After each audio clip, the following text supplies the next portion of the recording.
Hi there, welcome to the Frequency Nurse channel. My name is Lori Lynne Johnson, and I'm an embodied frequency portal.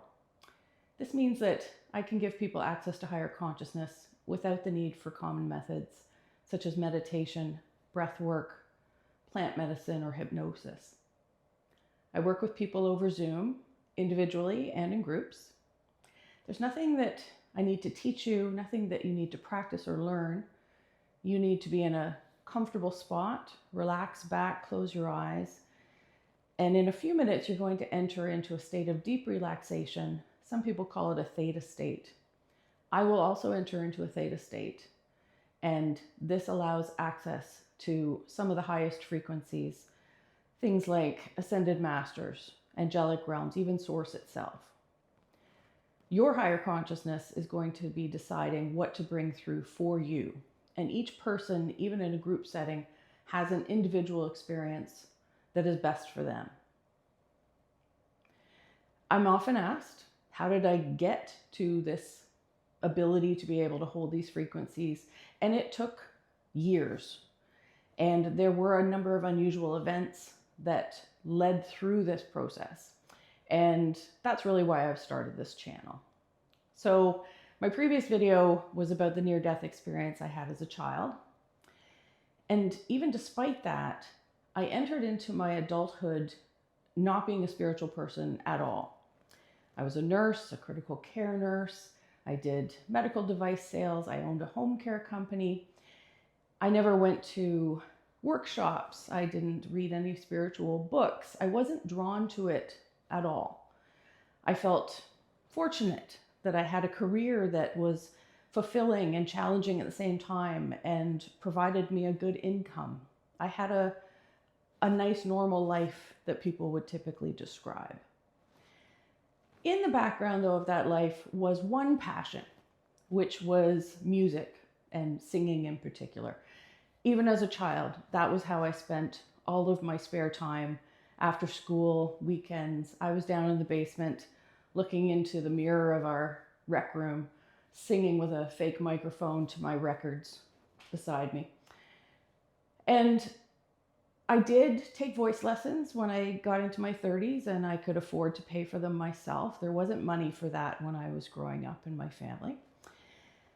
And I enjoyed performing where I could, for people, small groups, weddings, nothing spectacular by any means.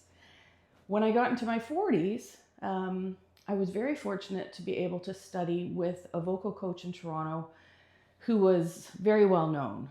She was the voice coach for the movies Chicago and Hairspray when they filmed in Toronto. She was on the Ellen show at one point, giving voice lessons to Ellen. She was an excellent teacher, and I was very fortunate to be able to study with her for about 7 years.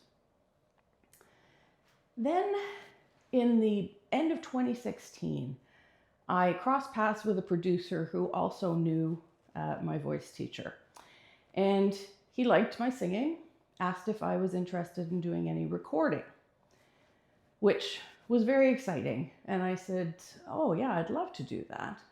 So the beginning of 2017, we did 3 cover songs together, and it was so exciting. We hired real musicians. I'm performing in a professional studio. It was great. I loved it. And then he said, do you want to do something a little bigger? Do you want to do something with some original songs? And I just felt, you know what? I'm going to take this opportunity and I'm going to live a dream that I had as a child but never thought could ever become possible. And I said, you know what, I'm going to do this, and I'm going to do it for real. Sold the company I had at the time, sort of retired from nursing, and plunged into this life of music that had always been on the side for me.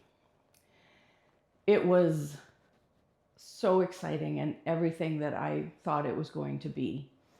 But I had said to the producer, now, I don't play an instrument and I don't write songs, so you're going to have to sort of cover that side of it. And a couple weeks after I told him that, I had a dream.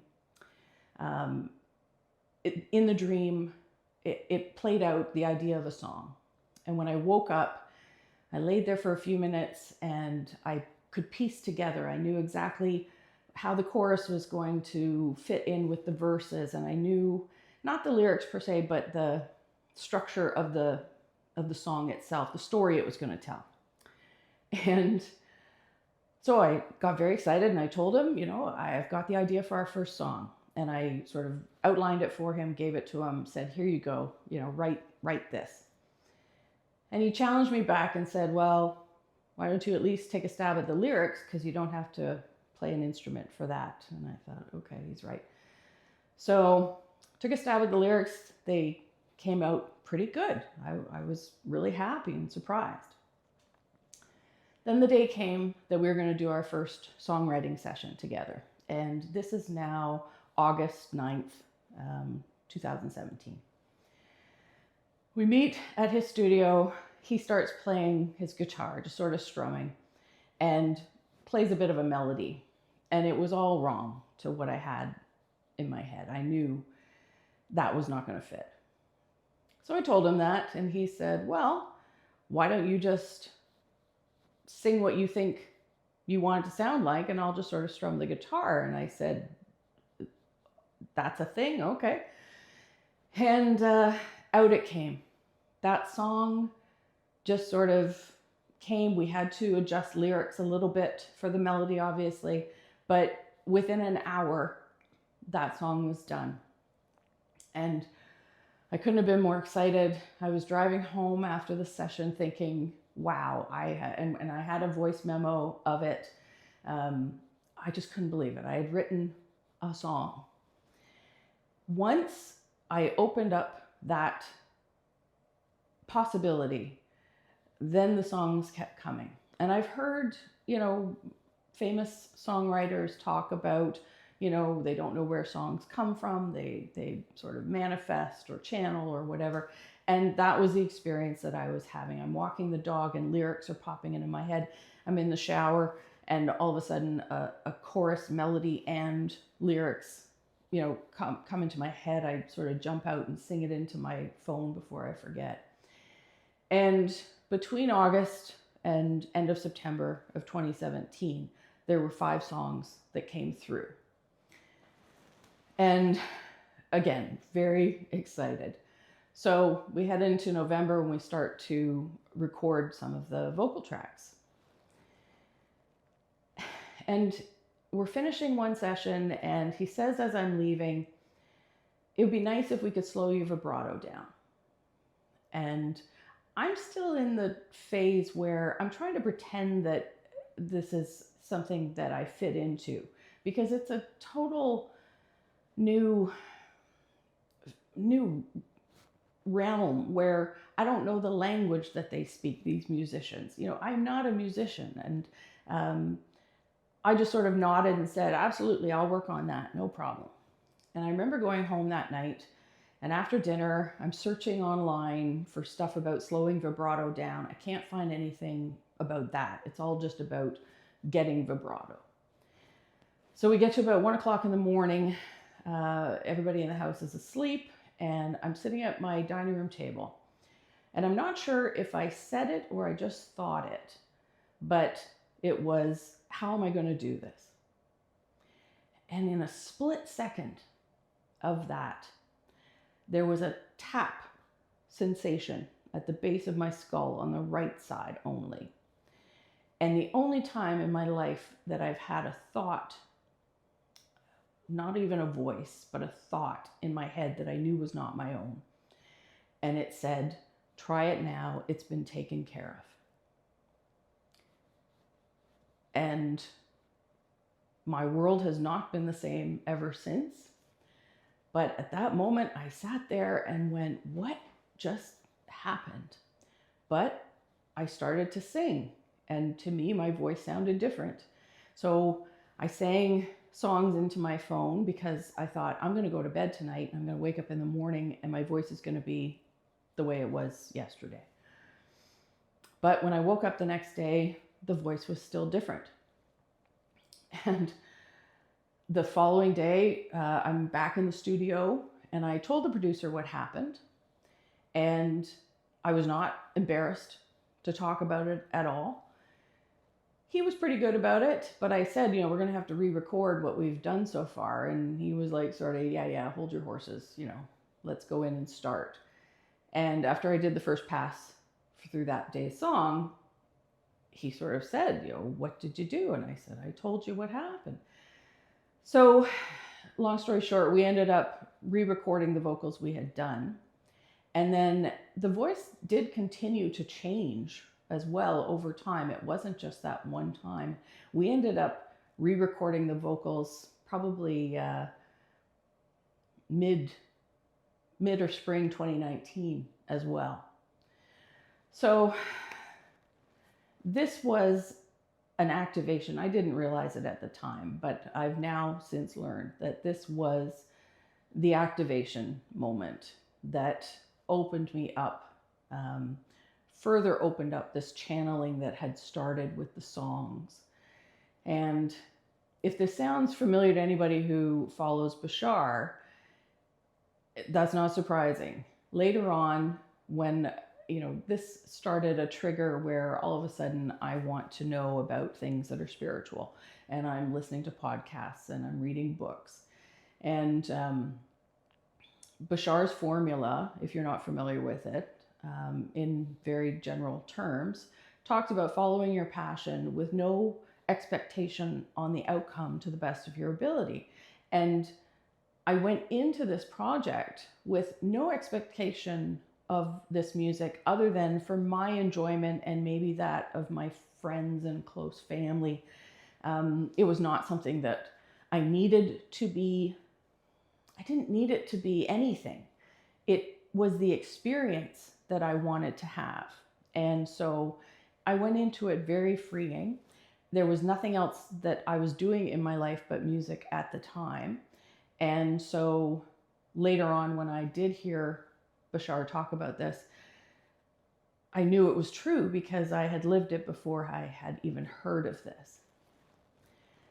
So now we're heading into the beginning of 2018, and I'm feeling drawn to spiritual things more than usual, but the next wave came in January of 2018, and I had a DVR at that time. I'm up late as usual. I'm watching something that I've recorded. I finished the recording. It drops back to the television channel, but it's on a different channel than when I had started watching my program. And now it's exactly 2 a.m. and an episode of Dr. Oz is starting, which is not a show that I usually watched. But it's right at the moment where he's introducing the topics of that show. And they're going to talk about near-death experiences. And I thought, oh, okay, I've always been interested in that. I'll watch for a second. And so he had on 2 doctors that had had near-death experiences themselves and had written books afterwards. Went through and listened to the first segment, thought that's very interesting. I'm going to get these books and I'm going to read them. I go to get my Kindle. I type in the first doctor's name, and instead of coming up with click here to buy, as it usually does, it said go to library. I thought that's odd. When I clicked on go to library, my Kindle told me that I had bought that book in 2012, 6 years earlier, which is impossible. I was knee deep in a business at that time. I didn't do any recreational reading by any imagination. So that freaked me out a little bit. I looked up the other doctor's name. I did not have that one in my Kindle, but I did buy it. So I thought, I'm going to start reading this book immediately, the first one that was in my Kindle. And as soon as I started reading it, again, I started getting what I now know were downloads. Didn't know what it was at the time, just knew that I was experiencing these, waves of energy, and I was having these thoughts that were knowings. I just had this all of a sudden awakening to reality and the fact that we manifest our reality, that our reality is a projection of our inner beliefs. And it took me right back to the near-death experience I had as a kid and helped me remember, oh, you already have been told that things are not as they seem in reality.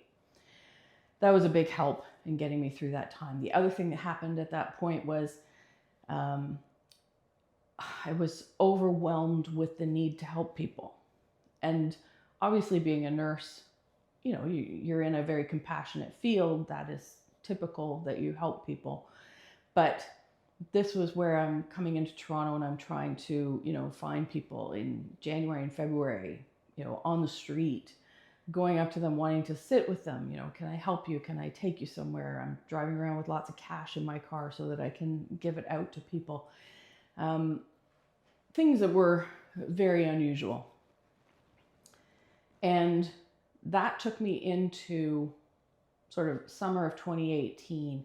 Now I start having a lot of physical discomfort because as I figured out with reading and podcasts, etc., that my frequency was climbing and increasing, and it was giving me headaches, you know, nausea. I was, you know, seeing things out of the corner of my eye, and then I would turn and it would be gone. I would see things as I was going to sleep at night. So it started off at the beginning of the year. For a few months, I would have a sea of purple with a big black sort of dot in the middle of it.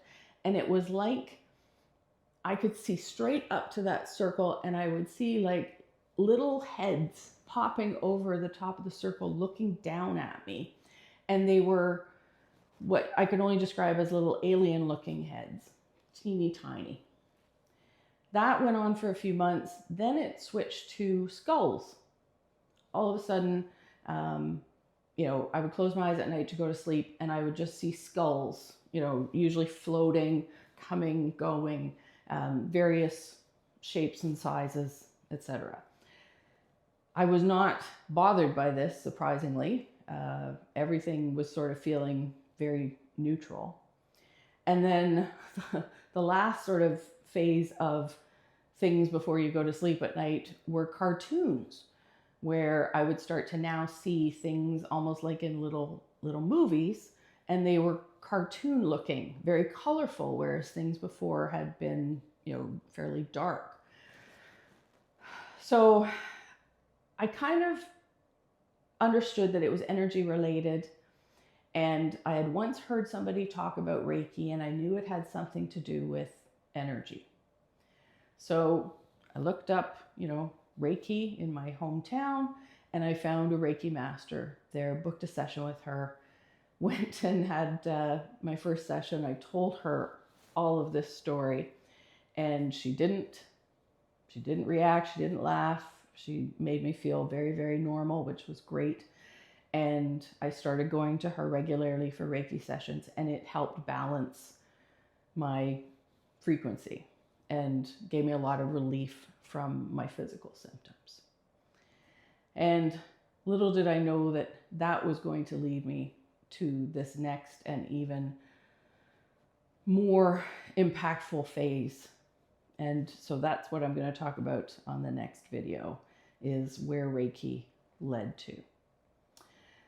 So I hope you enjoyed this story. If you have questions, feel free to ask them in the comments. I know I kind of covered a lot in a quick period of time. Feel free to subscribe and like if you enjoyed it and you want to catch the next one. Share it with anybody who has interests in consciousness, spiritual activation, awakening, just, you know, unusual stories. And if you're interested in having a consciousness session, just head over to frequencynurse.com, my website, and you'll see more information and availability. Thanks so much for joining me today, and I'll see you next time.